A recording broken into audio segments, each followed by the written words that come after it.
महाभारत की महागाथा में आगे बढ़ते हैं हम उस योद्धा की ओर जिसे इतिहास ने भीष्म के नाम से जाना।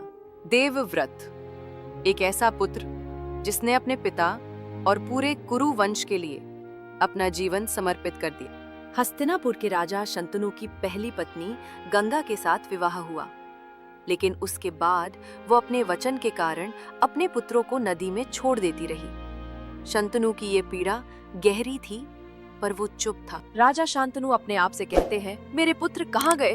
मेरी आत्मा टूट रही है, पर मैंने वादा किया है। जब 7 पुत्रों का क्रम पूरा हुआ, तो गंगा ने 8वें पुत्र को जीवित रखा। इस पुत्र का नाम था देवव्रत। राजा शांतनु गंगा से कहते हैं, हे गंगा, इस पुत्र को मुझे दे दो, मैं उसे अपने राज्य का उत्तराधिकारी बनाना चाहता हूँ। गंगा कहती है, राजन, उसे तुम्हारे पास भेजती हूँ, लेकिन याद रखना वो भविष्य में महान बलिदान देगा। देवव्रत का बचपन राज्य के शिक्षकों के संरक्षण में बीता।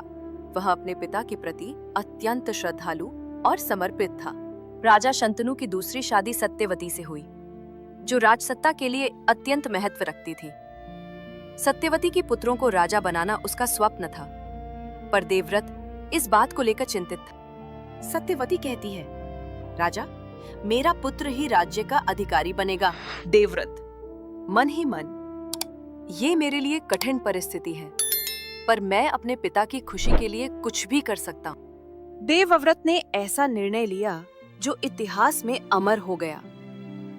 उसने सत्यवती और उसके पुत्रों के लिए अपने राजसत्ता के अधिकार का त्याग कर दिया। देवव्रत कहता है, मैं देवव्रत अपने पिता के प्रति आज यह वचन देता हूँ कि मैं कभी राज्य के सिंहासन के लिए दावा नहीं करूंगा।